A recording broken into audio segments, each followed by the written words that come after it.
Halika na, papapuntahin ko yung jowa ko dito ha. Ayan tayo eh. Bes, bakit ka absent kahapon?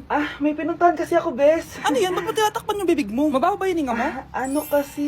Hala, naka-braces na si Scarlett. Kaya siguro absent siya kahapon. Bes, magkano yung braces mo? Di ba mahal yan? Rich kid ka siguro. 5K lang to, pero naka-promo kasi sila, kaya 3K na lang. Ako na rin nag-change ng rubber kasi kamahal man. Nandito ba si Scarlett? Present po, ma'am. Anong present? Ayusin mo nga magsalita. Sorry ma'am, di po kasi ako makapagsalita na maayos. Masyakit po kasi yung braces ko. Ay wow, kala mo talaga. Anong ginagawa niya? Over naman sa pakita ng brace? Bes, ano yan? Ba't ganyan ka mag-tiktok? Siyempre para makita ng mga friends ko na may braces na ako. Ganon? Tsaka para ma-ROI ko na din to, no? Sige, Bes. A day in my life, pero hindi ako magtatagalog, magkakapampangan ako. Nung Eyo Balo guys, kapampangan ko, yes. May panganak ko kay Pampangan eh. Pero ako masyado magkapampangan ka ng video ko. So lumwal kami ng abe ko, munta kami king outlet store. And medyo marimlaking wall. Sana li ko mangalgal ne. Ako Balo pero bala mo awkward kung magkapampangan king camera. Pero alin ako makanila magsalita pa checking personal. So tara, tuki kayo kaya kami. Lumwal ta na guys. Diyos ko, karimlan eh. Mga syas na ako gamat. Balo yo, adwang Domingo na ako cholo ang bansa. Kukutang dana nung kapilang kumuli ako nung muli ko pa. Keling Japan eh, uso yung motor ang pon tricycle. Gamitan da kaya ni train. So lungop ta na Keling station. So salita ng ticket. Ticket. Kapag Tagalog, ticket. Pero pag Kapampangan, ticket. Dapat maka-emphasize itang K. Keling Japan, balong-balo mong mabulok yung asbok yung kasabi mo. Kapag mamasok yung asbok, itry tayo. Ay, ayun na papansin din sinabi ko na. So atso kami nga ni Kening Mitsui outlet. Kasi wala na kami agawa ka rin pera mi. Kaya iwaldas mi nemo. Kaya bang, joke yaitan eh. Danupa na ako, grabe. Mangalgal din kalamnan ko. Mantunta mong pipanganan, tara. Manganta na. Sakto ya mo. Mas masarap na pa rin magluto din Kapampangan. Biro mo guys, pero okay naman.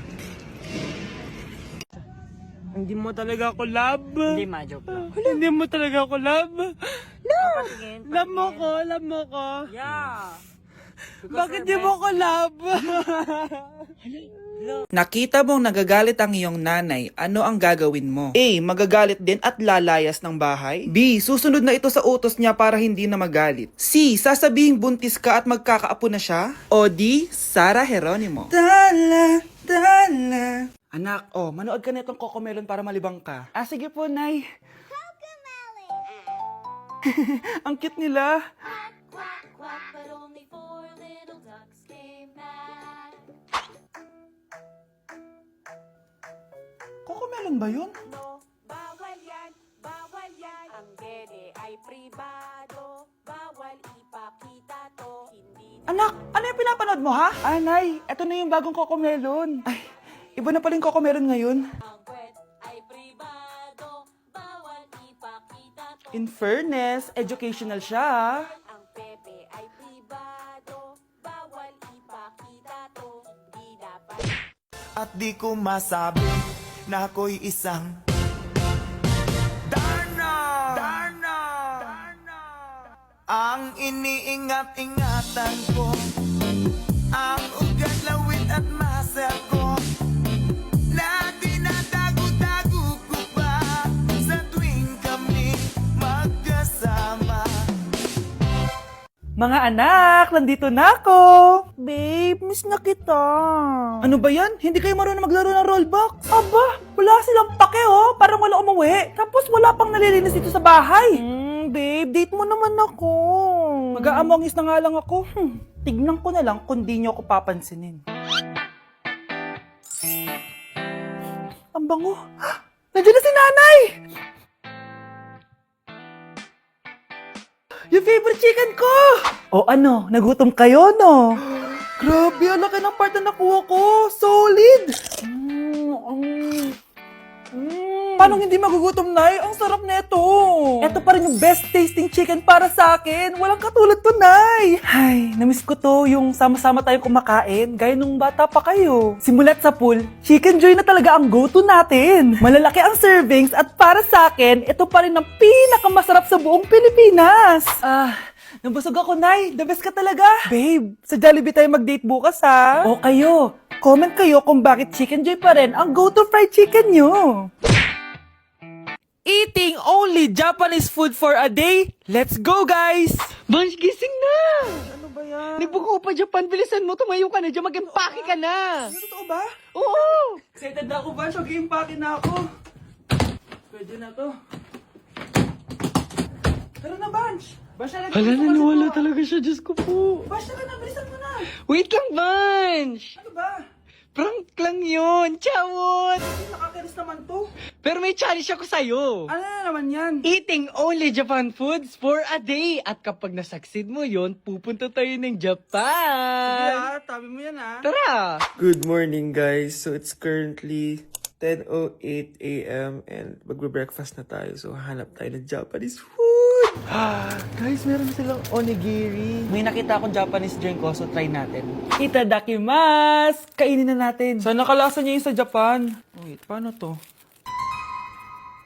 Hindi ko siya gets, pero ayan, ganyan siya.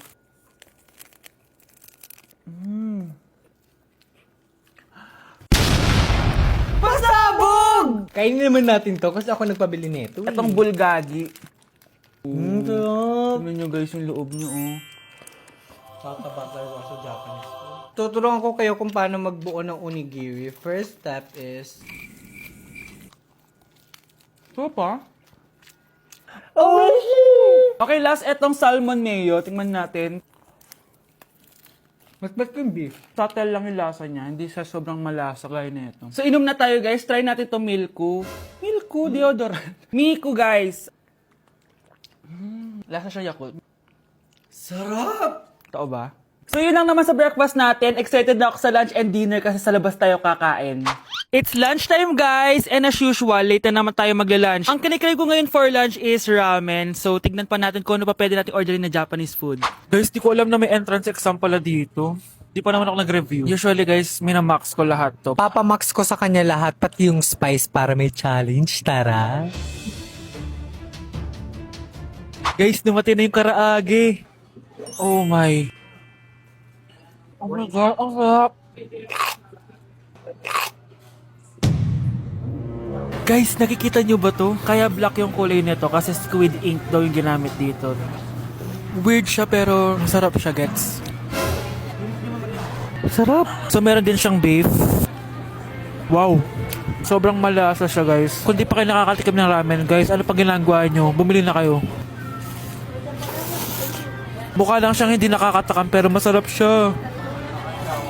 Grabe, namimiss ko na yung Japan kasi palagi kami nag-ramen dun eh. Craving satisfied naman ako and excited na ako sa dinner, guys. So, next stop, dinner naman. So, let's go! It's dinner time, guys! Medyo busog pa ako pero kaya natin to. So, tara, pasok na tayo and mag-order na tayo ng Japanese food. Let's go! Itadakimasu! Favorite namin to ni Haniban. Sobrang sarap nito, guys. Sushi siya na may malaking salmon, tas ang sarap, promise. Sausaw natin sa sauce.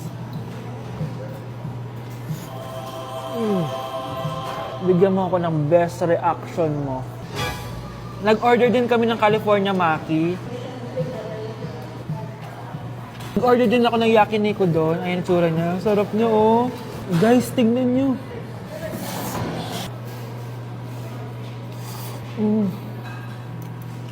Okay, next natin. Meron tayong tempura.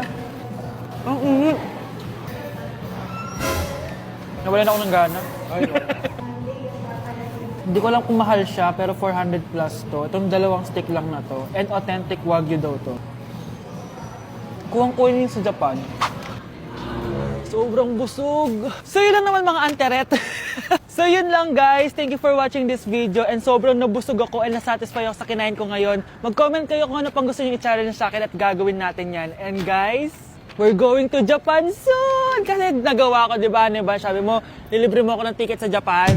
Arigatou gozaimasu! Bye!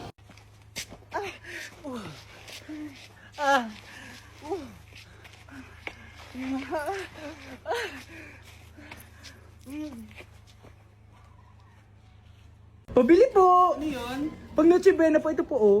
500? Pang Noche Buena? Oo, kasya daw yan, sabi ng DTI, di ba? Ay, oo, kasha to. Wait lang ah. Oh, ito na pang Noche Buena nyo. Ha? Noche Buena?